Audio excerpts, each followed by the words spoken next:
ہم نے عوام میں ایک سروے کروایا. میں پہلے ذرا آپ کو وہ سنوانا, ارشاد بھٹی صاحب ہمارے ساتھ موجود ہے, ذرا ان کا تجزیہ بھی لیں گے, ایک دفعہ ذرا سن لیں آپ. ہم بالکل مطمئن ہیں کیونکہ 50-60 سال کا جو ہے نا وہ سب کچھ آپ کو پتہ ہے کہ ایک سال میں وہ نہیں مکا سکتا ہے, لیکن جو کارکردگی انشاءاللہ اگر اس طریقے سے ہوتے جائے تو انشاءاللہ بالکل قوم اور ملک دونوں کے لیے بہتر ہے. حکومت کو سال تو ہو گئے, لیکن یہ کہ اس کے لیے ہم اتنے بھی مطمئن نہیں ہوئے جیسے مثلاً وہ چلا رہا ہے حکومت کو.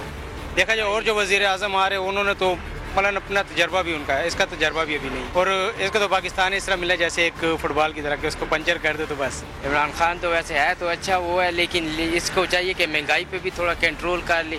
وہ ہر چیز کو مہنگا کیا ہوا ہے, غریب مطلب اسی چیز پہ کنٹرول چاہتا ہے کہ ذرا مہنگائی ذرا کم ہو. حکومت کی کارکردگی جو ہے بہت ماشاءاللہ عمران خان صاحب نے بڑے اچھے قدم اٹھائے ہیں, اور مزید جو ہے ہمیں امید ہے ان سے کہ وہ عوام کی سہولت کے لیے اور ان کے لیے اقدامات اٹھائیں گے جس سے عوام کو ریلیف ملے. وہ کیسا پاکستانی کو بنانا نہیں, میں آپ کی چیخیں نکلواؤں گا. یاد ہے نا آپ کو, وہ چیخیں نکل رہی ہیں عوام کی. پرائیویٹ جاب کرتا ہوں میں, کرائے پہ بھی رہتا ہوں, اور یقین کرو میں اتنا جس سے آگے تنگ آ گیا, میں کرایہ دوں کہ کھاؤں کہ کیا کروں, میں ہر چیز سے تنگ پریشان ہوں. میں کیا لے کے جا رہا ہوں اپنے بچے کے لیے, جوتی اور کچھ بھی نہیں خرید سکا. جس چیز کو آزاد لگاؤں وہ کہہ رہے بھائی آگے چلو, یہ بہت مہنگی تمہارے پاس کی بات نہیں ہے. کیا کرایہ پہلوں کا ہے, اور بول اس کو ہر بندہ کہتا ہے عمران خان ایسا, عمران خان. دیکھو عمران خان نے کیا کیا ہے, وہ بھی تو آیا ہے, دیکھیں تو صحیح انشاءاللہ تعالی. میں تو یہ جانتا ہوں اللہ نے عزت دی ہے, اللہ ذلت دیتا ہے. اسٹل امید ہے کہ شاید کچھ بہتری اور آ جائے. مہنگائی ہے لیکن سپورٹ ہمارا ابھی بھی عمران خان کے ساتھ. لاہور کی عوام سے گفتگو کرنے کے لیے میں کچھ دیر پہلے خود نکلا تھا, تو یہ تاثرات تھے جی ان کی. ناظرین, مہنگائی کا جن وہ لہو چوس رہا ہے, غریب کا دل اور معیشت کی نبضیں اب ڈوب رہی ہیں, لیکن تاحال تبدیلی کے پیامبر وزیر اعظم پاکستان عمران خان کی جانب سے گھبرانے کی اجازت نہیں ملی.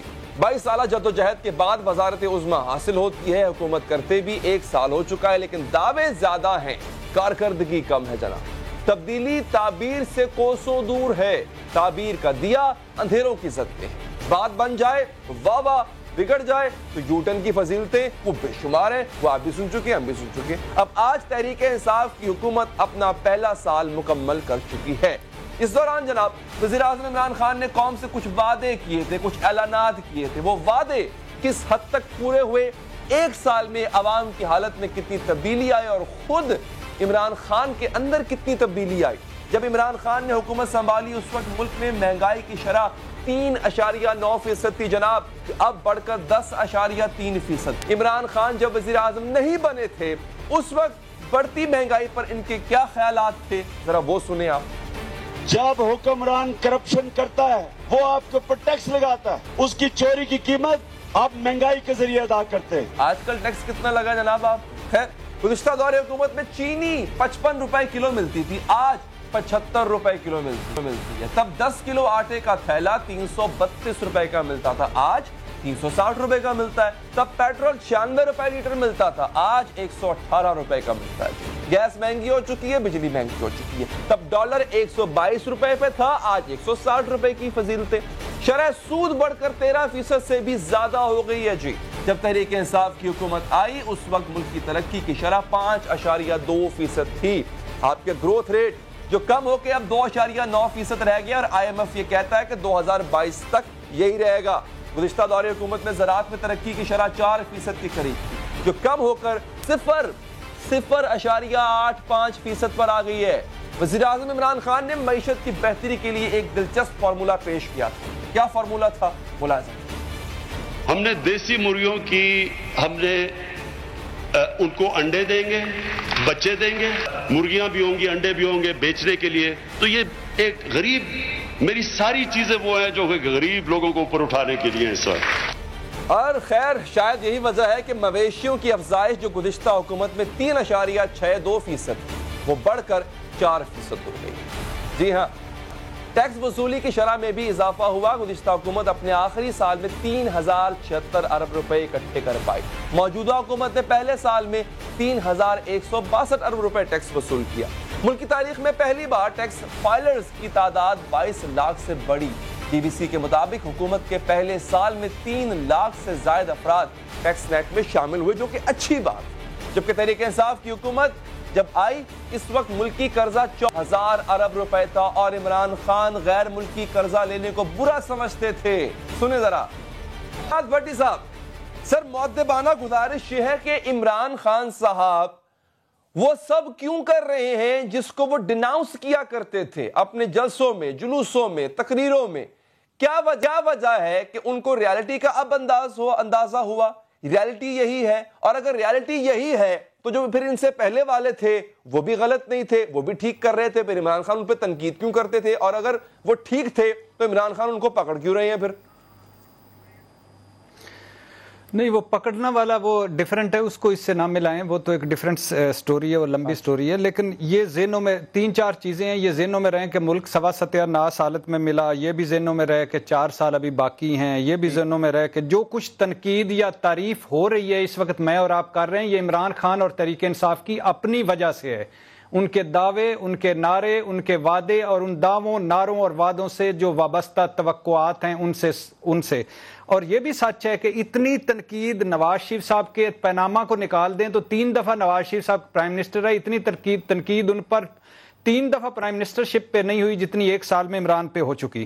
اور یہ بھی ذہنوں میں رہے کہ حکومتی تجربہ ان کا ایک لمحے کا بھی نہیں تھا. وزیر اعظم نواز شریف صاحب وزیر خزانہ, 2 مرتبہ وزیر اعلیٰ اپوزیشن, اور پھر پرائم منسٹر, اور آصف علی زرداری صاحب وزیر رہے, بی بی کے ساتھ 2 حکومتیں بھگتائیں, ان کا ایکسپیرینس بھی تھا. لیکن اس کے ساتھ یہ بھی ذہن میں رہے کہ 22 سالہ اپوزیشن کاٹ کر تیاری صفر تھی, right people for right job نہیں لگا سکے. 15 لوگ عمران خان نے لگانے تھے, 22 سال عمران خان نے اپوزیشن کاٹی, 15 لوگ نہیں لگا سکے. گروہ بندیاں, دھڑے بندیاں بہت زیادہ تھیں اس 1 سال میں. 1 سال 12 مہینے 365 دن 48 ہفتوں میں جو ہیں عدم برداشت بہت بڑا ان ایک سال میں, یعنی بات بغیرت تک پہنچ گئی. پولیس اصلاحات کچھ پتہ نہیں, 1 کروڑ نوکریاں کوئی عطا پتہ نہیں, ادارہ جاتی ریفارمز کچھ پتہ نہیں, احتساب خود سے کرنا تھا, 0 ٹالرنس ہونی تھی.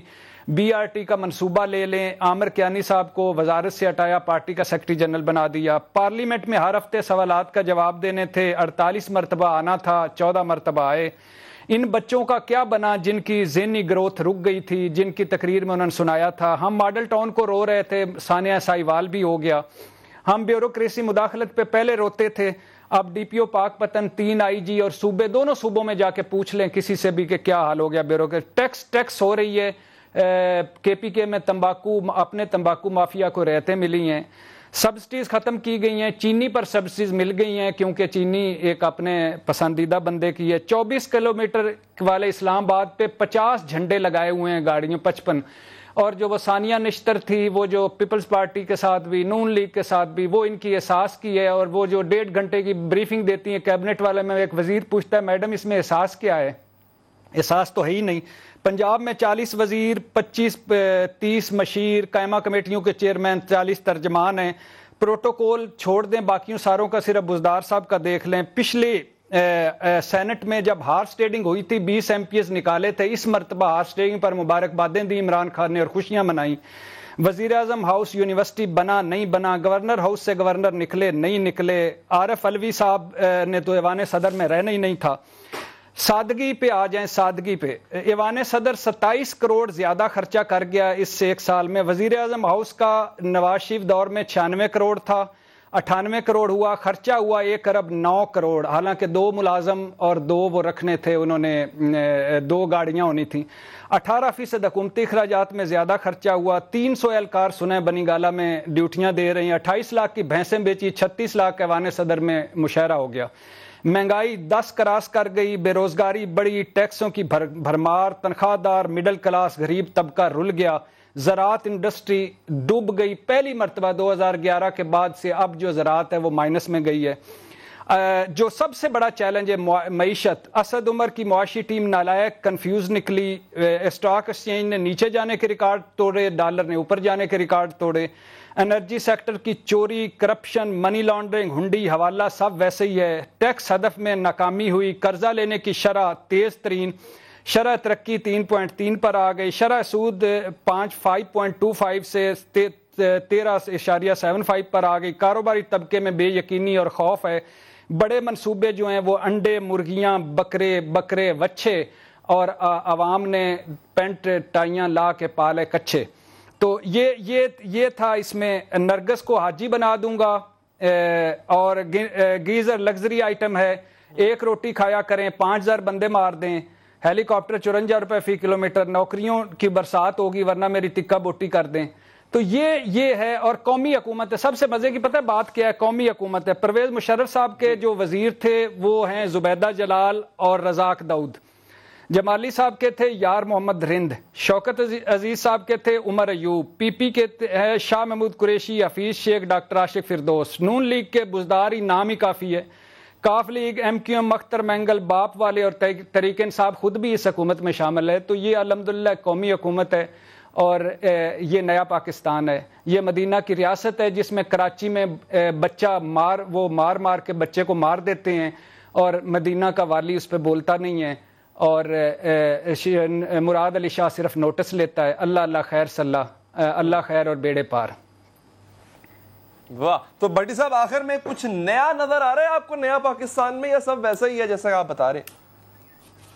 ہاں جی ہے نیا پاکستان میں. نیا پاکستان میں نظر آ رہا ہے. جو اچھی چیزیں 2-4 ہوئی ہیں وہ یہ ہوئی کہ فاٹا انضمام ہوا, سول ملٹری تعلقات نئے پاکستان میں تھے, کرتارپور راہداری سے وائٹ ہاؤس تک, ابھی نندن رہائی سے مسئلہ کشمیر جو سلامتی کونسل میں پہنچا اس تک, یہ پرانے پاکستان میں نہیں تھا. 1 سال میں 10 لاکھ نئے ٹیکس فائلرز ہوئے ہیں, شامل ہوئے ہیں, سبسڈیز ختم ہوئی ہیں, معیشت کی ڈاکومنٹیشن ہے, ان پاپولر فیصلے یہ کسی نے پہلے نہیں لیے. سٹاک اچھا باقی جو نواز شریف بھی اندر ہیں, زرداری بھی اندر ہیں اور مولانا فضل الرحمان اسمبلی سے باہر ہیں. یہ نیا پاکستان ہے. نیب نے 1 سال میں جتنا کام کیا ہے اتنا پچھلے نیب نے 10 سال میں کام نہیں کیا. یہ نیا پاکستان ہے اور بہت ساری امیدیں ہیں. میں مایوس نہیں ہوں. میں ہمیشہ یاد رکھتا ہوں ہم عمران خان کے ساتھ نہیں ہیں. میں عمران خان سے مجھے محبت نہیں ہے, نہ نواز شریف یا زرداری سے نفرت ہے. میں عمران خان کے منشور کے ساتھ ہوں, عمران خان کی باتوں کے ساتھ ہوں. ہم نے ان کے یو ٹرن بھی برداشت کر لیے, سب کچھ دیکھ لیا. ہم ابھی بھی چاہتے ہیں کہ وہ ڈیلیور کریں. 4 سال ان کے پاس باقی ہیں اور مجھے امید ہے, میں اللہ کرے کہ جب اگلی مرتبہ میں اور آپ بیٹھے ہوں تو ہمارے پاس وہ لسٹ زیادہ ہو جس میں کارکردگی والی, پرفارمنس والی وہ لسٹ زیادہ ہو, بجائے اس کے کہ وہ لسٹ ہم ساری کریں کہ جس میں فارن پالیسی کے علاوہ کچھ بھی نہ ہو. تو یہ ہے کہ اللہ کرے اس ملک کے جو عوام ہیں, جو غریب ہے, جو تنخواہ دار ہے, جو بے یقینی ہے, جو خوف ہے, جو معیشت ہے, جو اندرونی محاذ ہے, اس پہ عمران خان صاحب کو فرنٹ فٹ پہ آنا پڑے گا, T20 کھیلنا پڑے گا. اور مجھے امید ہے ہم نے تو عمران خان نے کہا تھا گھبرانا نہیں, تو ہم تو جو گھبراتے بھی تھے تو ذرا منہ دوسری طرف کر لیتے تھے کہ عمران خان دیکھ نہ لے. اب عمران خان سے ہم نے کہنا ہے کہ اگلا سال ذرا ڈٹ کے کریں, گھبرانا نہیں. ٹھیک ہے, 1 سال آ رہا, اس کے بعد گھبراہٹ شروع ہو سکتی ہے. بٹی صاحب بہت بہت شکریہ سر آپ کا. ناظرین اس کے بعد ہم رخ کریں گے کراچی کا. کراچی میں ہم رخ کریں گے, دل تو نہیں کرتا لیکن کچرے کا رخ کرنا بڑا ضروری ہے. کچرا نہیں اٹھ رہا, آپ گھروں سے باہر نکلے کچرا نظر آتا ہے. کس کی ذمہ داری تھی؟ جو اٹھانے آئے تھے انہوں نے کچرا ٹھکانے لگانے کے بجائے کہیں اور پھینک دیا. کیوں پھینکا؟ بریک کے بعد ڈسکس کریں.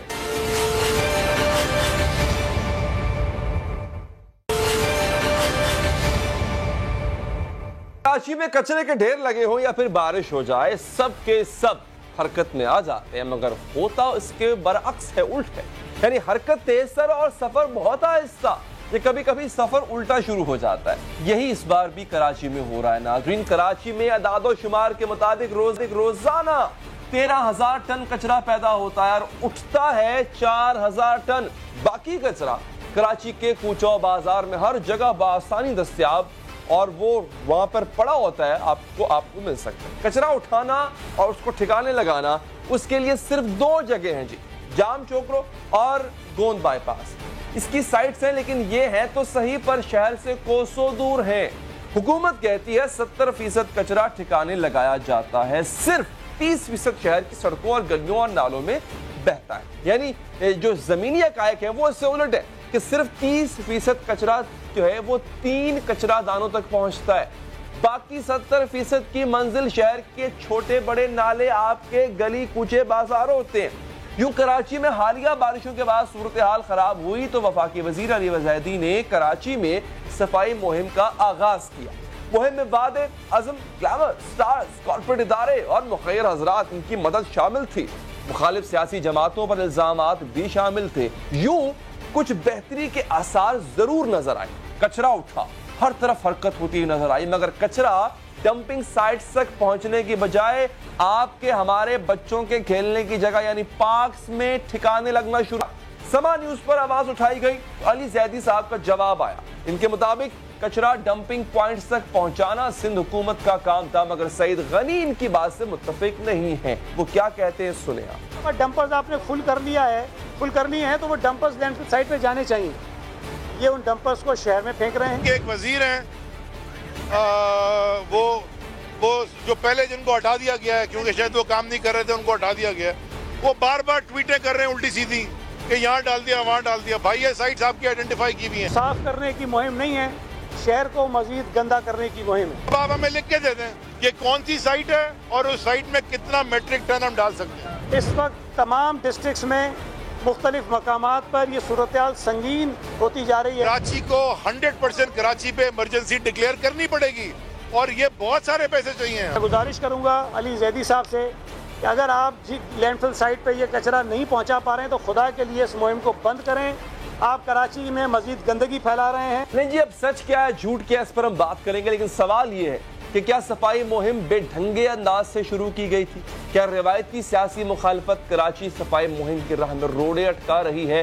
کوڑا پارکوں میں کس کے کہنے پر پارک ہوا؟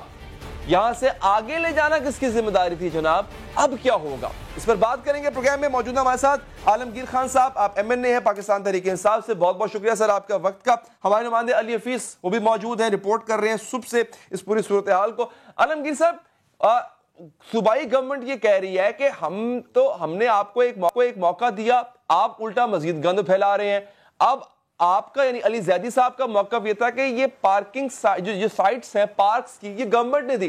سر ٹھیک ہے نااہل ہوں گے پر اتنے بے وقوف تو نہیں ہوں گے کہ آپ کو کہیں گے جناب کوڑا اٹھائیں، وہ جو پارک ہے جہاں بچے کھیلتے ہیں، جہاں پہ وہ پیارا سا گھاس لگا ہوا ہے، وہاں جا کے کچرا پھینک دے. کیا یہ انہوں نے نشاندہی کی تھی آپ کو؟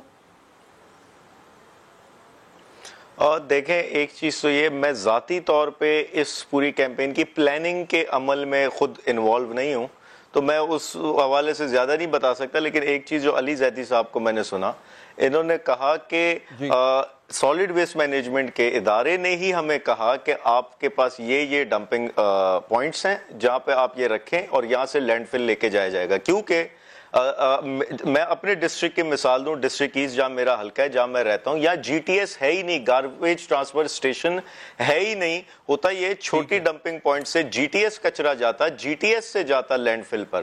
تو یہاں گلشن میں جہاں میں رہتا ہوں، یہاں پر چھوٹی ڈمپنگ پوائنٹ سے ڈائریکٹ لینڈ فل جاتا ہے. اچھا اب اگر انہوں نے کسی گراؤنڈ میں یا کسی جگہ پر رکھا ہے کچرا، نالے کا کچرا، تو وہ ٹیمپریریلی رکھا ہوا ہے، وہ لازمی طور پہ جائے گا. ورنہ اس کیمپین کا مقصد کیا ہے؟ یہ تو آبویس سی بات ہے کہ کچرا جانا ہے وہاں پہ. اب اس میں اچھا دوسری چیز اس کیمپین کی ایک بیوٹی یہ ہے کہ یہ ایک جوائنٹ ایفرٹ ہے. یعنی میں تھوڑا بیک گراؤنڈ دے دوں اس کا، آپ کو بھی بہتر پتا ہے. میئر کراچی نے خط لکھا تھا علی زیدی صاحب کو کہ نالے بارش کی وجہ سے نالے سارے چوک ہیں، آپ چونکہ بحری امور کے وزیر ہیں ہماری مدد کریں، آپ کے پاس کے پی ٹی وغیرہ ادارے تو اس کی وسائل سے مدد ہو. تو پھر علی زیدی صاحب نے اس کا اعلان کیا، ان کو ٹاسک دیا گیا اور سی ایم سندھ سے علی زیدی نے رابطہ کیا اور انہوں نے کوپریشن اور سپورٹ کا کہا. اور ساتھ ہی مجھے کوئی اگر یہ کہے کہ آپ کے گھر میں جو کچرا ہے، اگر فرض کریں کمپیٹنٹ اتھارٹی مجھے آ کر کہے کہ جناب وہ آپ ایسا کریں عالمگیر خان صاحب کے گھر کے باہر پھینک دیں جو آپ کے گھر کا کچرا ہے، مطلب ٹھیک ہے مجھے کہہ تو رہے ہیں لیکن کچھ میری اپنی بھی ایک سینس ہے یا مجھے خود بھی ایک احساس ہونا چاہیے کہ یار میں اپنا کچرا عالمگیر خان کے گھر کے باہر کیوں پھینکوں؟ بھائی مجھے کوئی صحیح جگہ بتاؤ میں وہاں پھینکوں. اگر کہا بھی تھا کہ جناب آپ وہاں پہ ڈمپ کریں اس کو، تو یہ تو پھر آپ کو یعنی آپ کے پرنسپل صاحب کو سوچنا چاہیے تھا کہ ایسا نہ کیا جائے. علی حفیظ آپ کیا کہنا چاہیں گے؟ ابھی جو بات کر رہے ہیں جسٹیفیکیشن اچھی دے رہے ہیں عالمگیر صاحب، میں یہ نہیں کہتا غلط ہے، لیکن دوسرا پوائنٹ آف ویو کیا ہے؟ حقیقت گراؤنڈ پہ ہو کیا رہا ہے علی حفیظ؟ دیکھیں میں آپ کو یہ بتاؤں کہ ایم کے ایم اور پیپلز پارٹی سے کراچی والے مکمل طور پہ نالا ہوئے تھے. تو گزشتہ عام انتخابات میں پاکستان تحریک انصاف کو کراچی سے باہر ہی مینڈیٹ ملا ہونا تو یہ چاہیے تھا کہ وفاقی حکومت کراچی کو، جس طرح مجھے آج بھی یاد ہے کہ عمران خان صاحب مئی 2018 میں گلشن اقبال میں جلسے میں تقریر کی تھی تو انہوں نے بڑے بڑے منشور دیے تھے کراچی کی صفائی ستھرائی کے حوالے سے، صحت عامہ کے معاملے سے، سرکولر ریلوے کے حوالے سے، لیکن وہ اٹینشن جو ہے وفاقی حکومت کی کراچی میں بالکل بھی نظر نہیں آئی. اب برسات ہو گئی، کئی قیمتی جانیں چلے گئی، پانی کھڑا ہو گیا، اس کے بعد میئر کراچی جو کہتے ہیں ان کے پاس اختیارات نہیں ہے. مگر اہم بات یہ ہے کہ کراچی کے 38 نالوں کی صفائی کا کام کے ایم سی کی ذمہ داری ہے. ہم سالڈ ویسٹ مینجمنٹ بورڈ میں الگ بات کر لیں گے، لیکن نالے صاف نہیں ہوئے. 3 برس ہو چکے ہیں، میئر کو 4تھا برس چل رہا ہے. اس سے پہلے بھی نالوں کی صفائی میں ایک خطیر رقم دی گئی ہے، وہ پیسے کہاں گئے اس کا جواب یقیناً میئر کو دینا چاہیے اور کے ایم سی کے اسٹاف کو دینا چاہیے. ابھی صورتحال یہ ہے کہ بڑی عجلت میں جو ہے پہلے کہا گیا 15 روزہ صفائی مہم ہے، لیکن صفائی مہم سے کراچی کا مسئلہ حل نہیں ہوگا. مستقل مزاجی طور پہ کام ہے بلدیاتی اداروں کا. علی حفیظ وہ ٹھیک ہے، دیکھیں کام میں آپ کی بات سے اگری کرتا ہوں، کام بلدیاتی اداروں کا، لیکن چونکہ حامی بھری تھی علی زیدی صاحب نے، میں اس لیے ان سے سوال پوچھ رہا ہوں، اس لیے عالمگیر صاحب کو تکلیف دی ہم نے. سوال میرا یہ ہے سر علی حفیظ صاحب کہ کیا واقعی سندھ حکومت نے کہا تھا جناب وہ دیکھیں پارکس ہیں، آپ نے اگر اتنا ہی کار خیر کرنا ہے اٹھائیں کچرا جا کے پارکس میں جا کے ڈمپ کر دیں، یہ کہا گیا تھا جیسے کہ علی زیدی صاحب کلیم کر رہے ہیں؟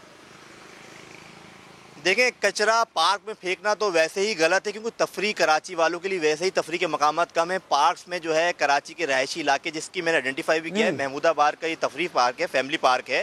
یہاں قریب میں جو ہے وہ نالا تھا، وہاں سے نکال کے جو ہے وہاں پر کلیم ہے، یہ درست ہے کہ نہیں؟ یہ کلیم جو تحریک انصاف کا ہے کہ ہمیں سندھ گورنمنٹ نے کہا ہے، یہ صحیح بات ہے؟ یہ آپ کے پاس کیا خبر ہے؟ دیکھیں کسی سندھ گورنمنٹ نے کوئی ایسا نہیں کہا کہ کچرا پارک. دیکھیں کچرا کیسے کون اجازت دے سکتا ہے؟ بیسیکلی وہ پارک جو ہے وہ ڈی ایم سی ایسٹ کے پاس ہے، کے ایم سی کے پاس ہے. پارک کے اندر آپ بتائیں نا تفریح کے لیے کون لوگ کہاں جائیں گے؟ کون شعور مند یہ بولے گا کہ نالے کا گن جو ہے آپ کچرا، اور عارضی بنیاد پہ نہیں ہے. میں عالمگیر صاحب کو میں بتاؤں کہ ڈسٹرکٹ ایسٹ جو ہے گلشن اور جمشید ٹاؤن کی صورتحال کافی بہتر ہے، اس سے کوئی دو رائے نہیں ہے. شہر کی مکمل طور پہ دیگر علاقوں کی صورتحال بہت ابتر ہے. دیکھیں 15 دن کا ٹائم دیا گیا تھا، اب جو ہے وہ بڑھ گئی ہے. عالمگیر صاحب پوائنٹ بڑا اٹھایا ہے اہم علی حفیظ صاحب نے کہ کون کہہ سکتا ہے کسی کو بھائی کچرا پارکوں میں ڈمپ کر دو، یہ تو سینس ہی نہیں بنتا، کوئی نوٹیفیکیشن ہی نہیں ملا ایسا کوئی. میں ایک چیز نہیں علی بھائی ایک چیز سمجھیں، کہنا تو دور کی بات ہے، ان کے ڈمپنگ پوائنٹس ہے ہی گراؤنڈز میں، ہے ہی پارکس میں بنے ہوئے. سرکاری سکولز کے باہر انہوں نے ڈمپنگ پوائنٹس بنائے ہوئے، ریزیڈینشل ایریا میں خالی پلاٹس میں ڈمپنگ پوائنٹس خود سے ڈکلیئر کر دیے. میرے گھر سے آپ واکنگ ڈسٹنس پہ یہ ایک گراؤنڈ تھا جہاں ہم کرکٹ کھیلتے تھے، ادھر کچرا کنڈی بنا دی ہے. او بھائی یہی تو سالڈ ویسٹ مینجمنٹ سے گلا کیا ہوتا ہے ہمارا، جن کے پاس 4 ڈسٹرکٹس ہیں، کہ ان کو $15 سے $17 ایچ ٹن پے کیا جا رہا ہے لینڈ فل تک کچرا پہنچانے کا. انہوں نے کیا کیا اس شہر میں؟ انہوں نے کون سے اچھا ڈمپنگ پوائنٹ سارے اوپن ہیں، کوئی 4 دیواری نہیں، کوئی کورڈ نہیں. دوسری بات یہ انہوں نے بالکل ٹھیک کہا کہ میئر کراچی کو نالے کی صفائی کے لیے پیسے دیے گئے تھے، 50 کروڑ روپے دیے گئے ان کو. ڈسٹرکٹ سینٹرل اور ڈسٹرکٹ کورنگی میں نالے پر جو کچرا آیا وہ کچرے کی ذمہ داری بھی ڈی ایم سی کی یعنی میئر کی تھی. تو کیوں صفائی نہیں ہوئی؟ کیوں نالے گندے تھے؟ کیوں نالے چوک ہوئے؟ یہ میئر سے پوچھا جانا چاہیے. تیسری بات اہم ہے کہ کوئی کیمپین وقت ختم ہو گیا، کوئی کیمپین کراچی کا حل نہیں ہے. یہ 10 روزہ صفائی ہو، 1 مہینہ صفائی ہو، 6 مہینہ ہو، حل نہیں ہے. حل جو پروسیس ہے کہ آپ کا بھائی بہت بہت شکریہ، آپ نے رپورٹ کیا. ناظرین اس کے ساتھ ہمارے پروگرام کا وقت بھی یہاں پر ختم پہنچاتا ہے. دیجیے اجازت، اللہ نے کے بعد.